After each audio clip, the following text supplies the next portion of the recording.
Hello, everyone. Welcome to the Tesla Life number 122 on the 6th of November, 2019. Man, into another month already. And with me tonight, we've got a full panel. Take a look. Take a look. We got all the people around me in the squares. It's like the Hollywood squares. Here we go. We've got Casey Green in the top corner. How are you today, sir? Doing pretty well. Just got back inside from a false alarm. Had just hung up my sex on the wall, and There's sex on the wall. they're still a little curled because they literally they're hot off the press. They just came out of the poster. Little Viagra will straighten those right out, Casey. right before the alarm was pulled. So we've got the Model S with the I think it was unplugged performance front end, the Model 3, and the Model X. They're not permanently mounted yet because they're still curled, so I gotta wait for them to straighten out a little bit.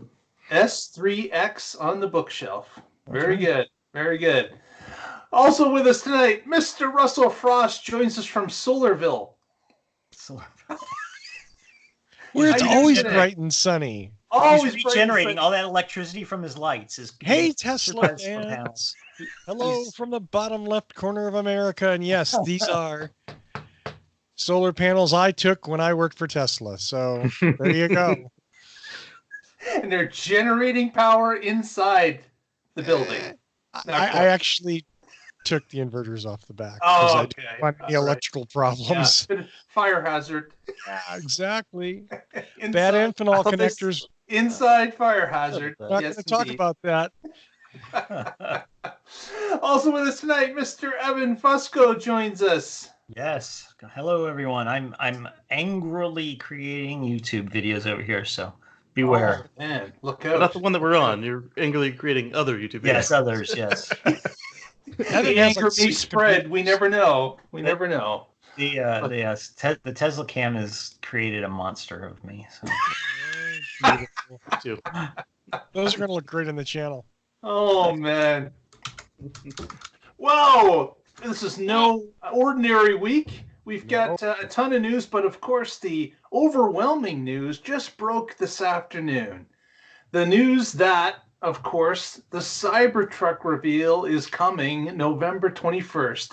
The Tesla pickup is going to be revealed in Hawthorne, probably in the same spot that they did the semi reveal at the airport hangar.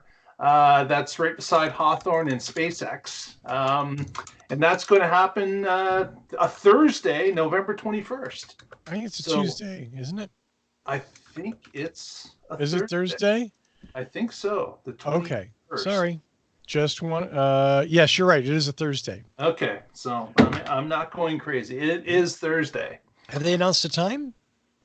Well, no time was announced by Elon, but 8 to 9 o'clock. Yeah, probably. Yeah, it'll be, and it'll be half an hour late.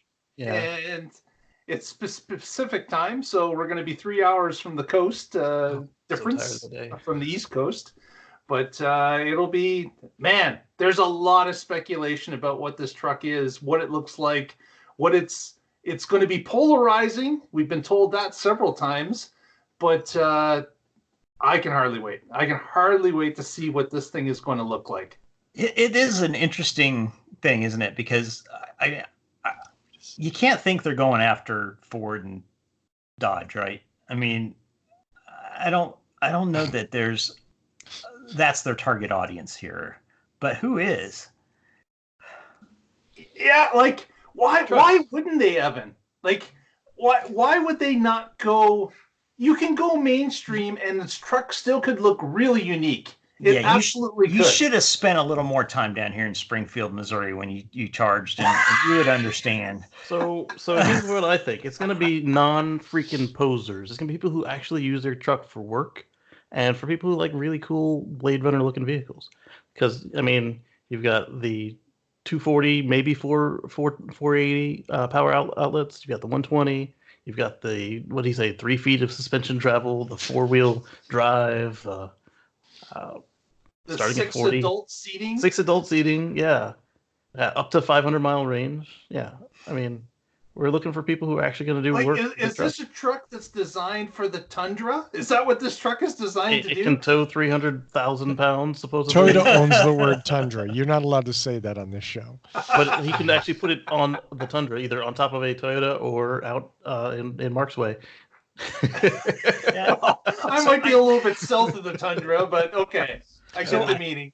I think to convert that audience, it needs to be a very long-term plan for Tesla, because there are generations of people that have had Ford pickups since my granddaddy had a Ford and my daddy had a Ford, and Which is why it's the only American truck left. Well, right, but you can say that Made in Mexico. No, Right. I mean not the Ford, the Tesla. Oh. Yeah, but I think the point is you're going to have a hard time converting these people that have, they've come to rely on it to drive out in the middle of fields and haul, 40 bales of hay out of the back of the pickup while towing a, broken down tractor out and 3 kids standing on the roof. And there's just a lot to push past for, I think, the biggest audience of pickups. So I think this is going to be targeting a little bit more of the urban cowboy kind of market that Really?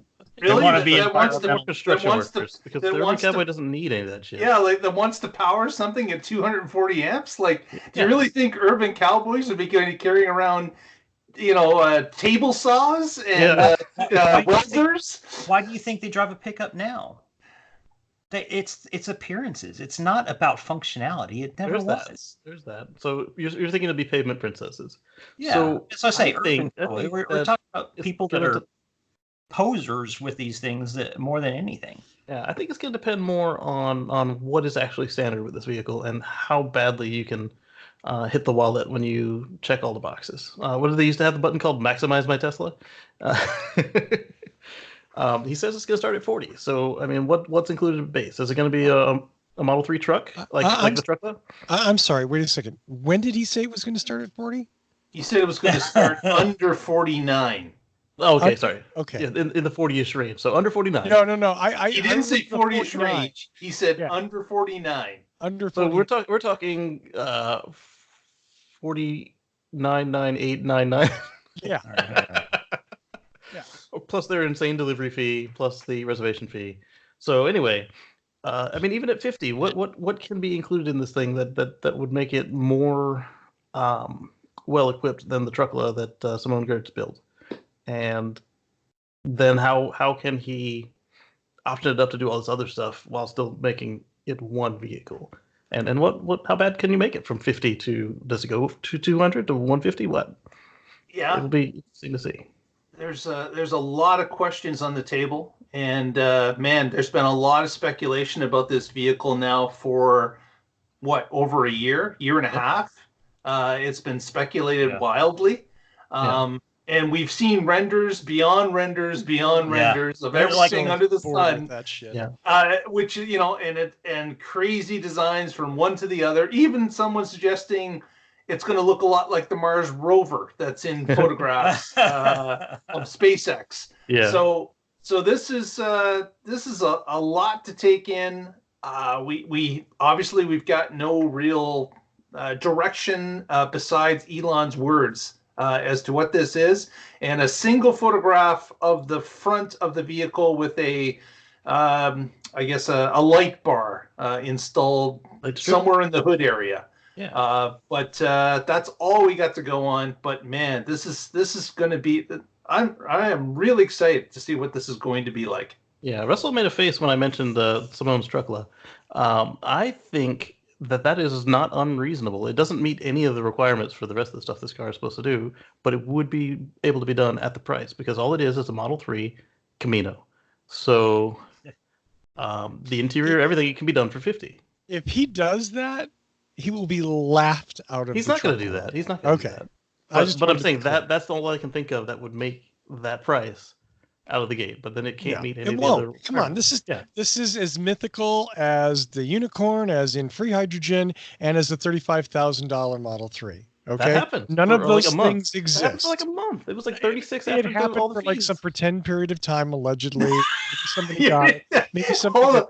Let's still buy it stop. today. Russell, call it and state, still call it state today. the facts here. It was available. If you had ordered it, you could have owned it. Yep. That's all that was required. And you can still buy it today. Well, maybe not now, but before some other news that we have got coming today. We always have to slip back into that, and then maybe there's a secret order button that, like, No, you had okay, to phone whatever. it in so they could upsell you. Let's be clear. For You the had to phone it first in, 2 sit through an years, hour of them this upselling you. truck is out.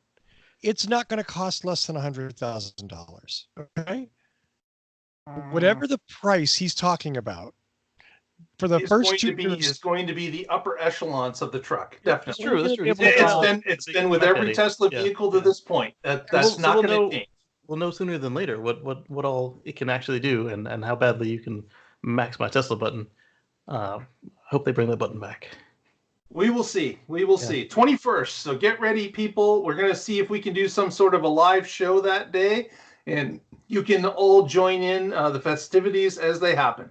You have the equipment. We just have to hope that our that it participates with us. The bandwidth can hold on for the number of people. Well, I've got gigs, so we should be all right. Our next story comes from the LA Auto Show, and Mr. Frost is going to tell us a little bit about the LA Auto Show because, of course, he's very close to LA. SoCal, baby. I'm supposed to go. We'll see. There last year, in fact, if you look at Teslarati, where this story comes from, the photo is of the booth last year at LA. I recognize some of the staffers there and the poorly painted red Model 3 that was in the booth. On my screen, your head is on top of the guy in the suit. I'm kind of okay with that, actually. So, as it turns out, Tesla doesn't do advertising, doesn't do auto shows, but they do some things. They made a very low-key appearance last year at the LA Auto Show. And this year, they're in a little bit heavier, which obviously is a bigger financial commitment for them. But they're going to, according to the story in Teslarati, offer test drives on the S, the X, and the 3. And you will be able to go to the LA Auto Show during its whole time, not just the press period, but the entire time from the 19th or the 18th until the 1st of December, and test drive a Tesla. You'll have to be over 21, and you'll probably have to have some other sort of qualifications, but there it is. Tesla's also going to have a home energy display. They're going to talk a little bit about the house of the future. It has solar panels. Allegedly see solar tiles. So they'll be like you can't even say it. There'll be solar tiles that just came off of Elon's roof as he upgrades to version 3. You're not going to see anything. A Powerwall mock-up, and then a screen like the one we have in the app that just has the arrows moving around. There'll be an empty Powerwall box and some plastic solar panels. Yeah. Hey, the story is here, though, if you're in LA, if you're in Southern Cal and you want to go see the latest stuff from Tesla, and for some perverse reason you don't want to go to a Tesla store, which would seem like the preferable choice to me, the LA Convention Center, November 19th through December 1st, that's your opportunity. I think that the test drive will probably just be a driver's license. That's all they typically ask for. And an age. Yes, but they get that off the driver's license. Yeah, and if you show up with a racing car helmet, they're not going to let you do it. Of course. Next Speaking story. From experience, I assume. Speaking of racing, our next story is a little bit about Top Gear drag race that Evan's going to tell us about. Yeah. All right, Evan. What's the story on this, Evan? There seems to be some controversy. So let's start with Top Gear is an entertainment program, not a science program. Fair enough. Yes. And they released a video maybe a week and a half ago, something like that, of a Porsche Taycan versus a Porsche Tesla 100P with Ludicrous. And they lined them up for a quarter-mile race, and they raced them down the track. And the driver of the Tesla expressed his amazement that the Taycan actually beat the Tesla. He was really shocked and surprised, and it came across as very genuine that somehow this Taycan beat the performance specs that Porsche had released, and the Tesla had, he didn't say underperformed, but it was beaten by it. And immediately once that came out, of course, all the Tesla fanboys, myself included, were like, wait a minute, something doesn't smell quite right here. And so some of the numbers that they released, including the 0 to 60 time for the Tesla, were significantly lower than what the car should be capable of when put into launch mode and driven properly. And as was the quarter mile time. So people were immediately pretty suspicious, and drag times came out saying that they didn't think it was correct and that there were some problems with it. And interestingly, in the video, when it was carefully inspected, when it showed the display in the Tesla, it demonstrated that the switch for range mode, which basically kind of inhibits the full use of the power of the car, was switched on. And it was clear from the external video that launch mode had not been enabled for the Tesla, because you can kind of see the car kind of drops down and like gets ready to launch. And so essentially they just faked the run or crippled the Tesla for the run. And I don't know whether that was innocent or what. The problem is Top Gear came back defensively saying, no, we didn't fake anything. It really did beat the Taycan really did beat it 5 out of 5 runs and showed increasing improvement over time. So, of course, Elon eventually got involved and concurred with drag times analysis. But, I think any of us that are familiar with this car know that, 2.3 is very, very very realistic for a 0 to 60 in a performance Model S driven properly. And so, again, it's an entertainment program. I don't like it when people get super worked up about things, but it does kind of piss me off when they fake stuff, like they've seemed to do every opportunity. I seem to recall a lawsuit that Tesla brought against Top Gear alleging some fake stuff. Correct. Yep. Yeah, definitely not the first time.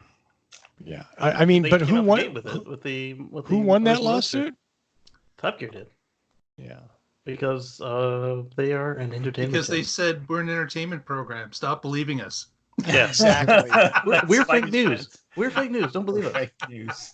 I mean, I have my problems with Top Gear too, but honestly, this whole constant pissing match about Tesla and Porsche and 0.1 of a second or 0.2 of a second, it's so tedious after a while. Yeah, but when you spend $130,000, you want it to be the king for at least a week. Well, I can't substantiate that argument, but I just I would, because there's always going to be something that beats it regardless, whether it's a week, whether it's a month, whether it's a year. There's something coming that's better, and it just that's a perpetual thing. But make the first statement before somebody blasts you out the water. But there are watching this go over again and again and again, and then Elon saying he's going to produce an over-the-air update that's going to give the car an extra 50 horsepower. Like, it's kind of silly. In some ways, it's kind of silly. In other ways, it's kind of cool that he can, of course, upgrade the cars, which we've seen. That's nothing new. It's happened to all the cars in that way. But I don't know. I don't know if maybe it's time to. Is this publicity? Yes. Is this making the news? Yes, it is. And maybe that is definitely part of the equation here. Free publicity. So is the Model X getting the same boost? I think so. It's called out Model S. I think it's 3%, isn't it? 3% for the X and S, and then 5 for the 3. Yeah, where does that come from? Do you guys understand the engineering there? He just unlocks some of the limits. No, yeah, that's what it is. We're all guinea pigs and continue to be guinea pigs. My understanding was that they had found ways to optimize the drive units. That's what they say, but they just unlock some of the limits. Right. But that's that's exactly what it is. Is they get oodles of data over time from millions, not millions of drivetrains, and eventually they say, you know what, we're not going to run into warranty issues or anything if we boost the car by X. Let's do it, and they roll it out. Is that what motivates this, or is it to have a chance to piss on Porsche? Both. Yeah, in this particular case, it's probably Porsche weighted, but in the Model 3's case, they got nothing to prove against Porsche, and they unlocked it by 5%. Yet again. So, and as we'll talk about in a little while, there's a release of faster charging times for the lowest car, the SR Plus. So that's happened as well. So that's money for them, though. Scenario. Less time in the block. Exactly. Well, our next story is a little multimedia sharing here. Well, you load it up, so the Plaid will take care of that. So here we are in Santa Monica, Russell's area. And this is a new Tesla store that's under construction. The size of that ding dang. Like 3 stories tall. It's huge. It's like a giant Apple store. Exactly. So this is somewhere in Santa Monica. I don't know where. Maybe it's is it there's that street 3rd Street Promenade. Right, Promenade. So it doesn't look like 3rd Street, but so is this new construction or yet another retrofit? Because almost all the stores that I've been in from them. This is definitely a new building. Okay. So I'm not sure. I heard that they were moving in the Promenade to another actual physical building once it's done, and I'm assuming this is it. It looks like it, yeah, because the other one had a very similar style to it. I'm trying to look it up and see if I can get the street address because, well, it says, that's the old one. It's 1227 3rd Street Promenade. Yeah. Huh. I wonder where the new one is. Yeah, so if you happen to be in Santa Monica and would like to send us the address or photos of the actual opening, we'd love to see it. Absolutely, we would. And where do they send those? You can certainly send them to our Twitter feed at The Tesla Life or our Facebook feed, The Tesla Life #1, or you can add it to a photo to the YouTube post that you're watching right now. Yeah. We'll see who gets there first. One of our fans or Russell with his showing them that they're #1. No. I'm not. I don't think this is a contest I'm going to win. I'm just looking at Google Earth just to see if I can see obvious signs of construction or something. Oh, okay. It seemed like you were going to go there and show them that they were #1. Yeah, that's it. You're right. Absolutely. Our next story is an interesting one that we heard from the CEO of Fiat Chrysler. He was in an interview this week talking about future plans of Fiat Chrysler, and the surprising revelation came out through his lips that Fiat might be interested in Tesla for some battery technology, some drivetrain technology. They've done it before. And it was reminiscent of what Toyota had done when they required a quick fix for the RAV4 units that they wanted to build.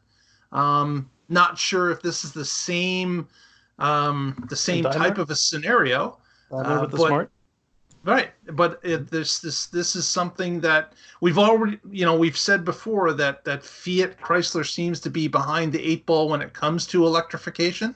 They do have the Pacifica hybrid, but and of course they had the Fiat 500 E. Yeah. But besides those 2 entries, which were, they are certainly compliance vehicles. Well, maybe the Pacifica hybrid, they're certainly sold everywhere.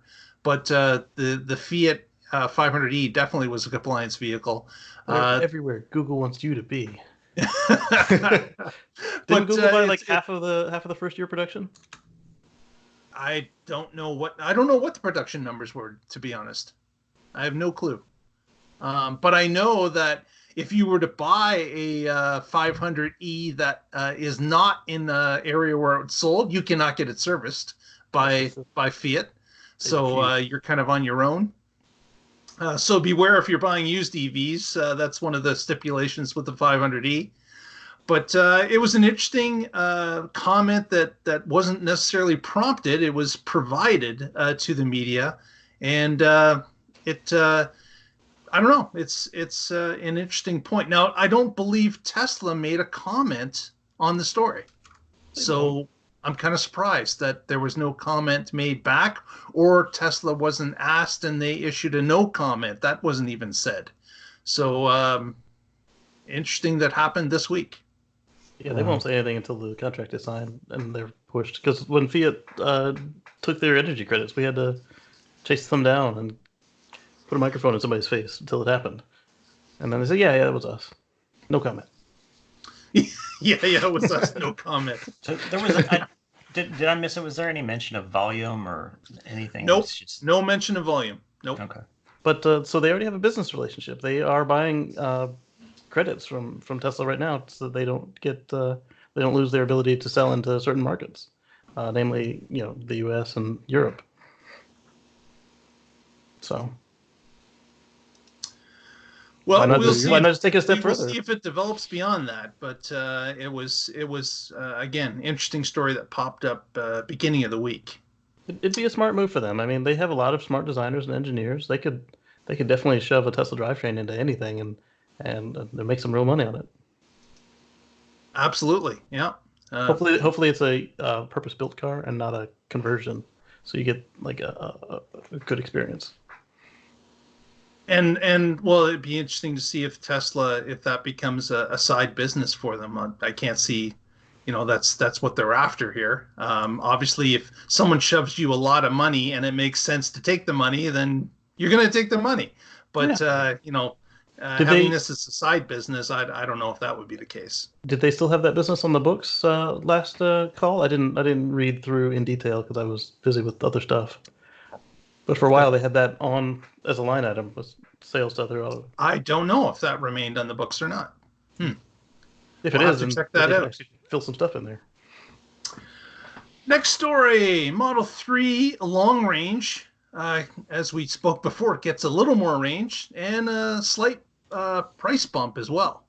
Yeah. So got basically a $500 price bump.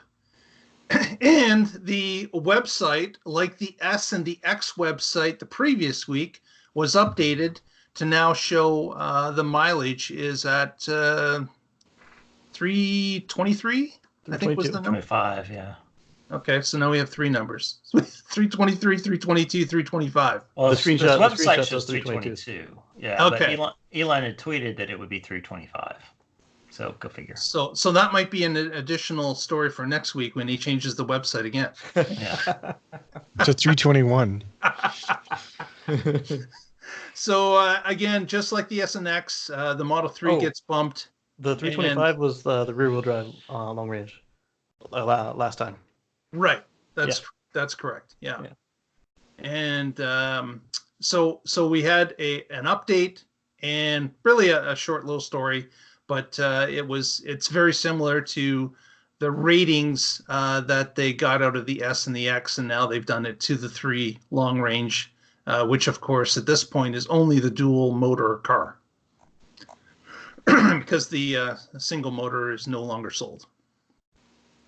Well, as a long range. As a long range, correct. Yeah. And next story is about New York City. NYC approving the Model 3 as its first and only all-electric taxi cab. So that was kind of cool that they approved it.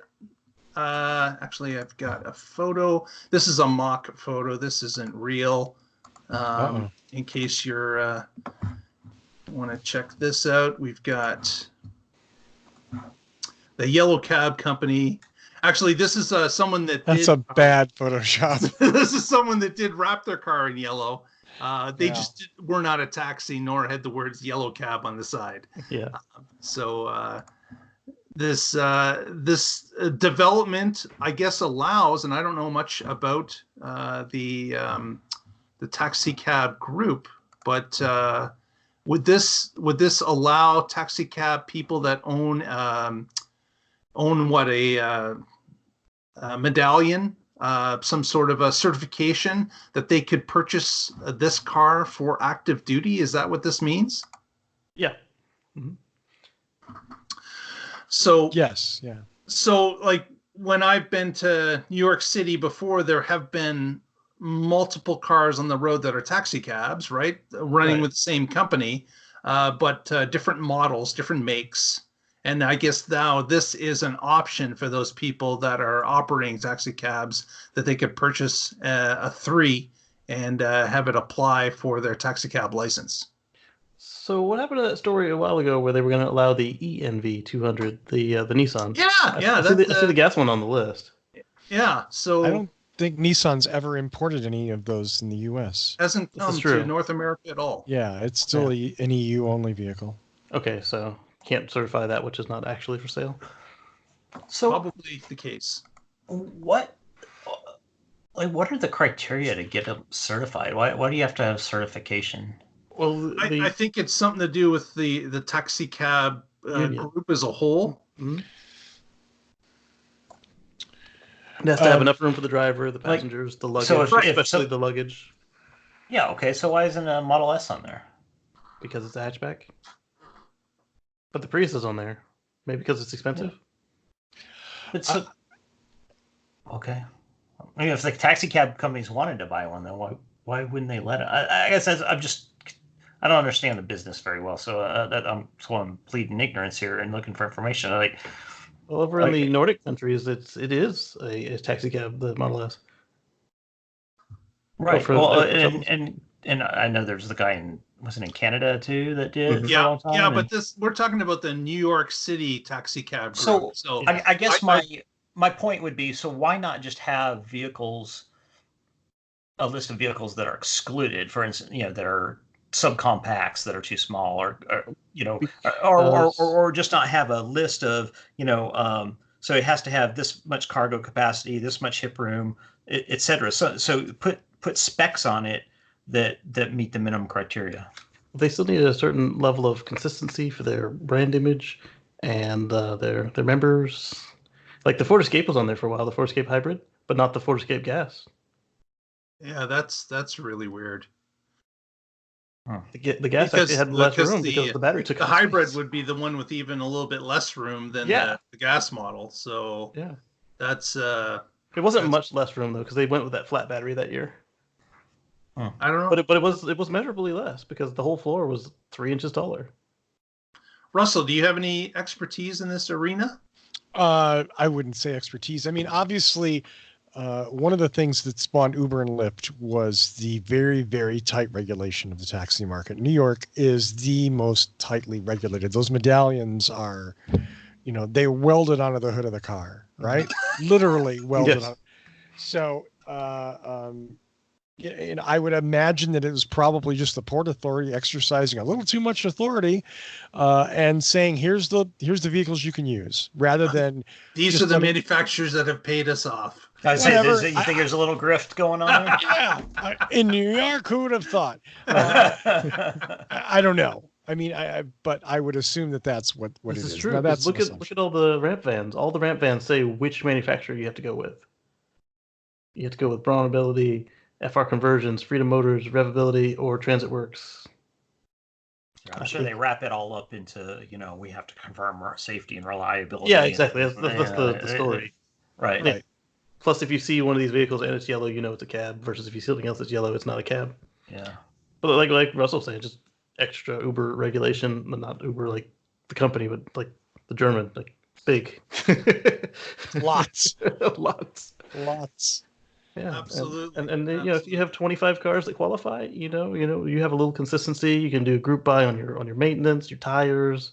You're riding your taxi, it pops a flat. You don't have to worry about what wheels and tires. Think about the money they're going to save with a group buy on changing your oil with that Model 3. It's going to be incredible, just incredible. How much oil they're going to burn? Free oil changes for every Tesla. They might have to do one oil change in the life of the car with these guys.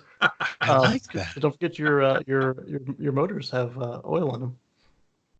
That's right. Yeah, after what 300,000 miles, you got to get that changed. Well, they say lifetime fill, but that doesn't assume a taxi cab duty. It's us. Exactly.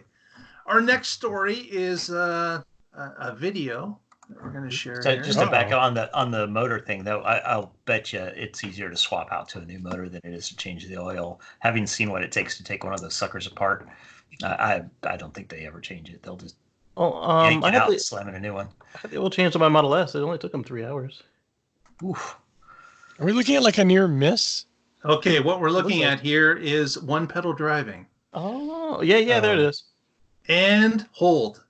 Yep. That's so sweet. So we got it that it'll drop to 0 and automatically put the car on hold, which for non-Tesla owners is basically a quick parking brake is what the hold is. Yep. Well, not parking brake, but literally holding all 4 of the main brakes. Yeah. Just like when you push down, if you have creep, if you push down hard, you get that. Or if you're me or anybody else who doesn't like creep, you just kind of like tap it, it will hold it. Man, and I love it. I mean, I love my autopilot and summons and all that crap, but hold is every time I drive, multiple times every time I drive, and I love it. And I have to now consciously remember, don't take your foot off the brake when I'm driving our other cars. It's And we'd like to reach out and thank Texla Model 3 on Twitter for supplying us with that video. And at the moment, this feature will only work if you have an induction motor, or sorry, not induction motor, a permanent magnet motor. So that will be Model 3 and the Raven cars. I didn't know that fact. Okay. Yeah, even though I don't see any reason that it won't work on the any of the Autopilot cars from Autopilot 1 and Autopilot 2 and 2.5, because they do the same exact thing. It works in the same way, right? If you press hard on the brake, does it not go into hold? Like, right. That is an interesting fact. If somebody is in front of you and slows down, so I don't know why the distinction, and it's not sure why the difference is. People have been asking for this feature since 2012, and so it wasn't a big surprise that anybody wanted this. Well, again, that's rolling out in the new version. So for those with those cars, you can expect it shortly. So keep an eye on those updates. Yep. It looks like the update that they were rolling out is paused, and they're going to start pushing out a new version of it real soon. Found a bug. I wouldn't say bug as much as opportunity enhancement. Yeah. Because usually when there's a bug, they don't even do the drip. They just stop, and then the whole fleet gets something new. Oh, so you think there's still a drip going on? Okay. Yeah. There's like one or two that I saw. I thought you indicated it was a complete stop. So doesn't look okay. But it doesn't look like they're doing the waves and making it bigger. It just looks like let's just keep going. All right. Yeah. We've got our next story talking a little bit about the China Gigafactory 3 in Shanghai. And this report was kind of interesting that we found out that Giga 3 has been receiving battery packs from Giga 1 for the past few months. So they've been shipping off some excess, or, when they had an extra 500 or 200 or whatever, they've been putting them on boats and sending them along over to Gigafactory 3 so they could build up an inventory of packs ready for the Model 3 production. They were ballast. Yeah, it was helping the ships. Absolutely. Keeping it upright. So this was indicated that they'd have this backlog of batteries ready to go because they did, of course, feel that the manufacture of batteries in China would be the thing that could slow them down the most. So having them build up an inventory would allow them to bring on battery production a little bit slower, but still speed in delivery of the cars that were manufactured. Yeah, and in this story as well, there was a note about an agreement with LG that they were going to be supplying some batteries. And this story was at the beginning of the week. And then just yesterday, another story came out about an agreement with CATL, another battery manufacturer based in China, I believe, is CATL. Yep. So we've now got a couple of different battery producers that apparently have signed agreements to provide the cells to Tesla. Yeah, so LG made the cells for the Roadster 3.0 upgrade for the original Roadster. So they had a relationship with them. They also did cells for some of the stationary stuff, although Samsung did, from what I understand, did the big battery for them. And so it's interesting to see that that they were already ready to go, but then CATL, that was nobody expected that. I mean, they talked about it, but then when they said that LG got the contract, it's like, oh, okay, they're done. But since batteries are what hold them back here in the States, and they plan to do so many out of China, it makes sense to just get every battery they can get their hands on if it meets their qualifications. Yeah, and another side story to this, again with Giga 3, is that it was just released that the chairman of Tesla, Robin, who I forgot her last. Okay, yep. She had indicated that Tesla's still waiting for some sort of certification from the local Chinese government to get into production mode. Yeah, they're in a trial run right now, and they can only do test runs of cars, and they have to get this certification that Robin says they're still waiting for. So it sounds like Tesla believes they're ready. Why is the Chinese government dragging their heels on this particular certification is kind of interesting. Maybe they need a certain amount of hires, or it was a holiday when they put the paperwork in, or come on, Casey. Or deploy. This factory, you finally built the factory and everything, and now this factory has been pushed so hard and so fast by the Chinese government. I just find it kind of silly that that this last piece of paperwork to make them actual production ready has been paused somewhat. It doesn't make a lot of sense. Come on. They expected the trial period to be a certain amount of time to prove, they may be gung-ho and everything, but as a bureaucrat, you want to make sure that everything is tested, right? I don't know. The way they push this thing forward with this certifications in advance, the fastest build that's ever happened in Shanghai, there's a whole lot against that. I don't know. Maybe they were faster than the paperwork. We will see if anything changes in a week, because I would say that with the Tesla chairperson stating they're ready to go, yes, in public, maybe, will that grease the wheels? Will that get things done quicker? We're going to find out in like 6 days. See, the pessimist in me is thinking that the government authorities, particularly in China, are under pressure from some companies like CATL to get contracts. Make sure they're in place first. And so perhaps the paperwork is slowed down a little bit while people looking to become part of this and benefit from it are putting pressure on the government. That's an interesting viewpoint. Yep. Yeah.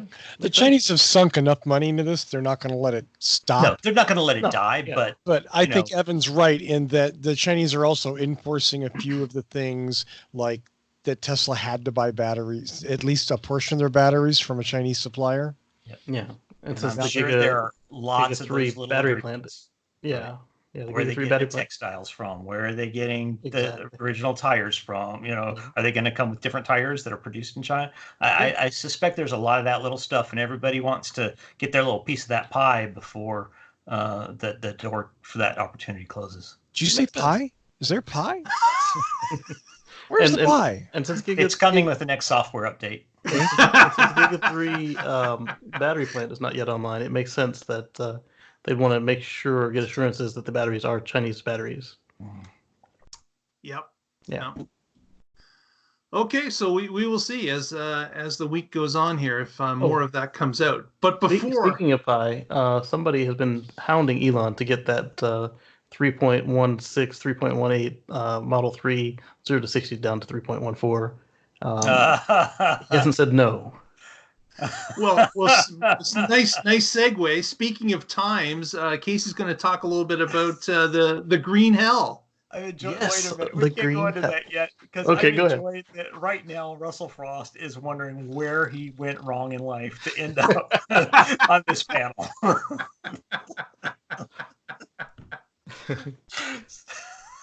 So last week we talked about how the plaid bears had been testing on the green hell, the Nurburgring, and how the red one had managed to find itself out of commission via collision, and thankfully the driver is safe.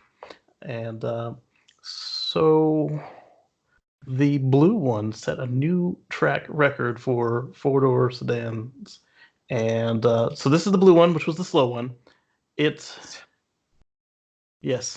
It previously clocked a 7-minute 40 seconds lap. And then recently it did 2 7-minute 23 second laps. And that is just incredible considering that it was the slow one. And they're not done yet. So after they've both the crashed car and the blue one are coming home, and at some point they're going to be back, and probably for official times this time. Wait, you said 713, right? 713 was 713. Sorry, 723 was the red one before it crashed. 713 was the new record. Nice. Unofficial. Yeah, and you were able to do the 713 and the blue one twice. Yes, 2 laps and without the wing. The big. That's good because they were going to charge a lot for that wing once it goes to production. Yeah, it has to be done by hand. You can't put that on. Nothing like a whale tail on your Tesla. Yeah. Absolutely. We're a little bit out of order on stories, but our next one is with Evan and about the ability to edit your own smart summon maps. Tell us about that, Evan. Yeah, so this is pretty cool, and once again, Russell can make fun of Tesla owners if you want, but there's some pretty creative and ingenious and smart people out there. And some guy, let's see, what TMC member Army One speculated that the map tool used for enhanced summons was from this OpenStreetMaps program that's available both online and through an app. And he was having trouble getting his car to summons in a reasonable fashion in one of the parking lots. It was kind of, I guess the easiest way to describe it is if I stick you in a room for the first time and I blindfold you and tell you to find your way to the door, you're going to kind of wander around and feel things out. And eventually you're going to find the door and be able to come out. And that seems to be what we see a lot with the Teslas and enhanced summons. They kind of wander around, they go down the middle of lanes, they cross over lines.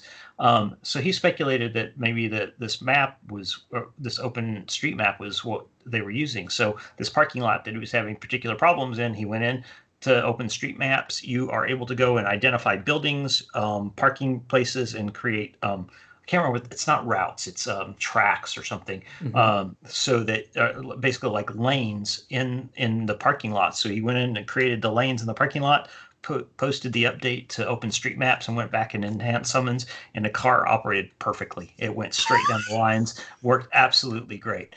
And so most likely this is, I don't know if there's a way for feedback to go from the car to OpenStreetMaps, but owners can go in. So if you have a parking lot that you like to use enhanced summons in, and your car doesn't work very well there, go to OpenStreetMaps. It's got some really good tutorials that kind of walk you through step by step how the software works, because it's a little bit complicated, but it walks you through very well. And you can go in and you can put labels on buildings. You can put in your own lanes in the parking lots that you use, and that will go out to the entire community. So anybody else that uses those parking lots will also get that improvement, and the enhanced summons will work much better. And I did go and play with that with the parking lot at my office where I work. I need to do more practice. I had some issues. I wasn't really sure how to line everything out because it is a little bit complicated to understand exactly how to put things in there, but pretty cool discovery. And, I think as more and more people begin using it, it should really improve the enhanced summons, much like everything else does with Tesla that feeds back to the network. Let me get this straight. Does that mean that anyone could go in and mess with the open source maps? That's the other issue, yeah. Thank you. So that could be a disaster. All it would require is some unscrupulous person decides to go in and mess with already okay maps and start labeling things incorrectly. So accelerate here.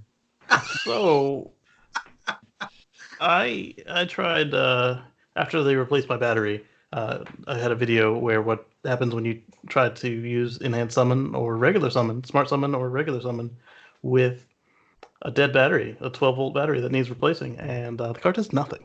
So when I got it back in, I took it to several parking lots that I wanted to use it in, And well, one wasn't a parking lot; it was a side street, somebody's house, a friend of mine. And so the first time I was at this guy's house, and we wanted his Model 3 to come into the driveway and charge, and we wanted mine to get out of the driveway because my wife and I were getting ready to leave. And the Model X proceeds to drive up the street, out of the range that you're actually allowed to use Summon in, looking in people's driveways to see where it could turn around. And they just drove up the street and gave up. It's halfway up the street. And then stopped. But this is like 2 times the range it's allowed to actually use. And then I was like, okay, that's weird. So, was it yesterday? Yeah, yesterday or the day before, I decided to... Friday. I decided to... I was leaving the ATM. And I was like, yeah, let's summon the car to me. But instead of doing the come to me button, I opened up the summon section of the app, and when I looked at the route it chose, it was going to drive all the way around the grocery store complex and then come back to get me. Again, way outside the range, and I decided to just walk to the car at that point. But this might fix that. Yeah, it should. Like I said, it's pretty cool. And I mean, I think, Casey, it's right up here. I mean, you're good at this stuff. I'm not quite so adept, but there's if you for everyone out there listening, if you go to TeslaOwnersClub.com, there's a story on the front page right now about this that'll take you to the thread. It's under the Model 3 forum. It says Tesla owners can edit maps to improve summon routes, and on page 2, post 24, there's some step-by-step, very basic instructions how to do it. But again, follow the tutorial once you install the software, or it's not even software, it's just a web app, and you should be able to improve the parking areas that you use, and it should do a good job with that. So I think you'll love it, Casey. Thank you. Yeah. So also on top of this, Elon said that the update that was starting to roll out and is now slowed, but is going to rev probably. He said that came with a new version of the logic for Smart Summon. So I think if you combine these two things, it might be spectacular. Yeah. Well, Casey, you'll have to run one through and see if you can make a change to the mapping of a place that's familiar to you and see if it helps. Yeah, I'm gonna have to see if I can't get that done before the update hits me. So, to both of you guys' points, I know you were joking around and Russell was a little more serious. If somebody does do some weirdness like that, either the car just won't move, or it's still got 8 eyes and ultrasonics and radar. I'm not concerned about that. I'm concerned about screwing it up for the Tesla community. That's what I'm saying, Like if someone goes in and makes modifications to an already set location, I got you. And they're malicious about it, they could go to multiple sites and make these crazy additions or deletions. The car does a figure 8 before coming to you. And there's and since it's open source, that's it's not stopping anybody. They can just keep doing it over and over and over at different locations whenever they feel like it. Yeah. Now, I realize pretty determined troll, I think, to do that. And there's certainly a time thing, and there's things of that nature, but it also could be someone that doesn't know what they're doing, and unlike Evan, stops. They may go ahead and just say, well, let's just try it. Let's just go here. Let's do that. Let's save it. So I don't know. That's going to be interesting to see. I have a feeling it's a lot like Wikipedia, where if you are a low quality contributor consistently, they'll kind of like weed you out. I think so too. Hopefully. Yeah. Our last story of the evening is about the Model 3 SR Plus, which we alluded to earlier. Yes. Charging speeds have been improved by up to 70%. Yes. So when the Model 3 SR Plus first came out, there were complaints about people saying this car charges much slower at a supercharger than a regular Model 3 with a long-range battery. And speculation at the time was, well, it is the cheaper car. It's got a smaller battery. Maybe it cannot charge up to that speed. Maybe they have to regulate it. And as Tesla seems to do with any new car that they put out there, they're testing all of them, receiving the data back, and then they release as they understand it's not going to harm the battery or their warranties. So what they did is they boosted it from 100 kilowatts to 120, and now they've pushed it to 170. Mm-hmm. So some people are getting the update rate from 100 going to 170, and some are going from the 120 to the 170. So depending on when your car was last updated, you would certainly may see a 70% increase in charging speeds. I will say this for the complainers: the Model S and Model X 75D were not capable of charging at these speeds before the Gen 2 superchargers got their update. So Yeah. So and they still aren't. They still charge slower than this. but this is an ongoing thing, as we've said. It's with performance, it's with speed, it's with charging, it's with everything. Tesla, what they do is they put their own standards out first. They monitor them. They make sure it's not going to harm the car in any way. And if it looks like it can give them some great PR, they push out an upgrade. They push out another. It looks like, to the common owner, it looks like, hey, I'm getting an updated feature. I'm getting something new. My car got faster. My car got more storage. All those things are positives. When Tesla is all they're really doing is using us as a collective data force to make sure that these enhancements are not going to hurt the car or the warranties that are covering them. To be fair, all the other automakers do this too, except that you have to wait till either the half year or the whole next model year or before you they buy say, another car. "Oh So no, they no, no, don't no, no, actually no, do yeah, it. They do something that's analogous to it. They do it. So when you buy that new car to get your update, then you've got the extra 3 horsepower, the extra 10 horsepower, whatever they determined, and they've recertified the emission. Well, some do, because I can think back to the Generation 1 Volt. Yeah. And what they did is they moved, for example, the engine running due to temperature from a -2 Celsius to a -10. But the problem was you had to buy a new car. Yeah. You had to buy a new car. So it's the same process, it's except not really the your same car. Yeah. No, it's the same evaluation is what I'm getting at. They both do the test, except that Tesla gives it to you as an existing owner. And everyone iterates their product. Yeah. Well, everyone does. Here's what I'm saying is sometimes there's no difference. Like Mark was saying, there's no difference between the 1 year and the second year. All they did was realize that they weren't going to get too many warranty claims, so they unlocked it. But you had to buy the new car to get it. Whereas with Tesla, you get it comes over the air and you've got it. Yes. For free. But it's not the same. Like with my Volt, from my 2012 to my 2013, they added that little power meter display. The car knew how much power was going what and where because it would estimate it. But to get it on the screen, you had to buy another $40,000 car. You had to buy another car. Exactly. Yes. Exactly. Like, I was like, I'll give you guys $300 to do the update. We don't work that way. No. We'd rather you buy the $40,000 car. Yeah. They had to lemon my car to actually get that to happen. Wow. I wasn't going to pay. Fun. So Tesla owners rejoice. SR Plus owners, your charging just is about to get faster. If you haven't got the update already, look forward to that. It's coming. Yep, and to use the full 170, you're going to have to use a Generation 3 charger because the Generation 2 chargers only go up to 150. Right. So you'll be happy with the 150 that's giving you an extra 50, though, too. So That's true. Max it out now.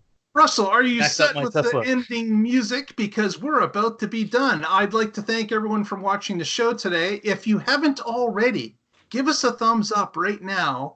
That'll put us in front of more viewers. If you haven't already, subscribe.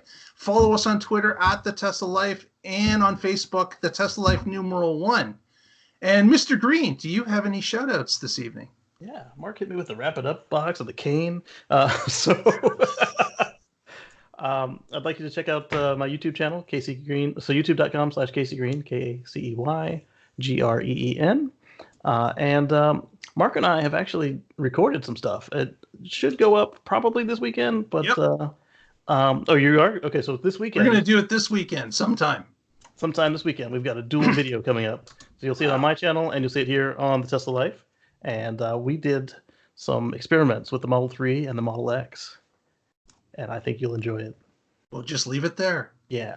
Come back and see what's happening at the weekend. Mr. Evan Fusco, I know you're always full of shout-outs, so I'm going to you second. I need to rename my YouTube channel to the Angry Tesla Owner or something. So I've been posting my Tesla Dashcam compilation videos. They're usually monthly, but today I had a special occasion to post one driver that really pissed me off. I don't know if I've got a fancy name for it. Just look for Evan Fusco EVAN. Fusco on I'm YouTube. And if I can, I'm going to convince Evan to upload these to What Drives Us so you can actually see them. Ooh. Think really hard I don't know about your what name. Evan's channel is, though. You can only change the name of But your channel one if time. you search it, if you search Evan Fusco on YouTube, does your channel come up? I don't know. I think he should be on the front of the How did I know channel for me and probably for Well, us. we can't direct people there if they It do is the your search and YouTube nothing channel. comes up. I come up first, and then Irada Activist comes up as Yeah, well. that's not him. Yeah. So search All right. Evan Fusco on YouTube. Check out his channel. And you'll check out Angry Tesla Man shouts at the kids to get off his lawn.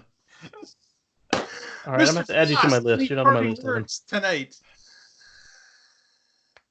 I'm sorry? That's you. That's you. Oh, I didn't hear there was crosstalk. Any parting words tonight? None. None. Zero. Goodbye. Okay. Thanks everyone for watching the show. Tune in next week and find out what's happening in the Tesla life. Thank you, Lee Moon. Lee Moon. you. Lee Moon. Lee Moon. There are 5 so- other Lee Moon.